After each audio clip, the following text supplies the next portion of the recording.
Toyota akhirnya mengumumkan keseriusannya memasuki mobil listrik.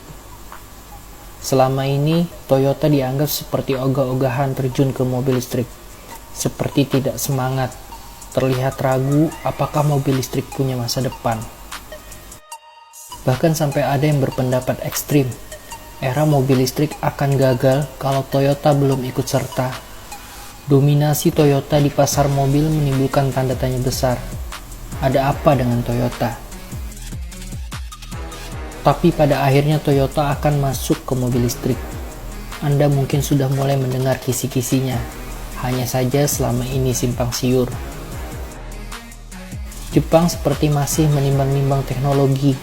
Energi apa yang akan dipilih, baterai atau hidrogen? Jepang seperti tidak mau salah pilih. Begitu memutuskan pilihannya, Jepang harus bisa dijamin keandalannya, juga keamanannya. Jepang terkenal tidak mau gerasa gerusu, berpikirnya panjang, tidak takut kalah cepat.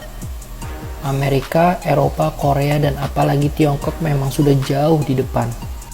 Tesla, BMW, Hyundai, BYD sudah berlomba menguasai pasar. Toyota seperti masih tenang-tenang saja. Toyota rupanya tidak mau mengorbankan nama baiknya. Demikian juga Honda, terutama kepercayaan yang begitu tinggi dari konsumennya. Kalau sampai ada mobil listrik Toyota mengalami kebakaran saat tabrakan, reputasi Toyota dan Honda bisa terganggu. Padahal kelemahan utama menggunakan baterai adalah di kebakaran itu.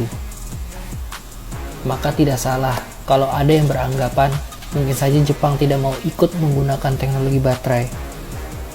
Jepang rasanya akan memilih teknologi hidrogen, hanya saja penelitiannya belum kunjung final. Sudah terlihat unggul tapi belum berani memulainya untuk pasar komersial. Sabar, tenang, itulah Jepang. Lebih baik muncul belakangan tapi lebih terpercaya. Hidrogen akan lebih unggul dari baterai. Sudah ada yang menyimpulkan begitu. Ternyata tidak juga. Jepang akhirnya juga pilih pakai baterai. Hanya saja baterainya bukan lagi litium, yang punya kelemahan bisa terbakar tadi. Jepang masih menimbang-nimbang, kalaupun akhirnya memilih baterai, tapi baterai yang seperti apa? Para peneliti sangat gigih bersaing, antara peneliti litium dan solid state, mana yang akan unggul? Untuk sementara litium unggul, pemakaian litium meluas nyaris memonopoli, tapi para peneliti solid state tidak mau menyerah. Mereka memang kalah di start, tapi akan unggul di finish.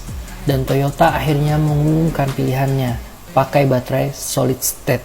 Tidak pakai bahan liquid, tidak pakai lithium, dan tidak pakai nikel. Tidak akan ada ancaman kebakaran, secara fisik pun lebih ringan, lebih kecil, kapasitasnya lebih besar. Toyota akan langsung masuk pasar dengan jaminan 1 kali charging bisa untuk 1000 km. Bisa untuk Jakarta-Surabaya. Kalaupun harus charging di tengah jalan tidak merepotkan, cukup 10 menit atau kurang. Itulah keunggulan solid state. Jepang, Toyota memilihnya tidak hanya karena itu. Jepang tidak mau tergantung pada ketersediaan bahan baku. Dengan memilih solid state, Jepang tidak bisa didikte Tiongkok. Bahan baku litium dikuasai oleh Tiongkok.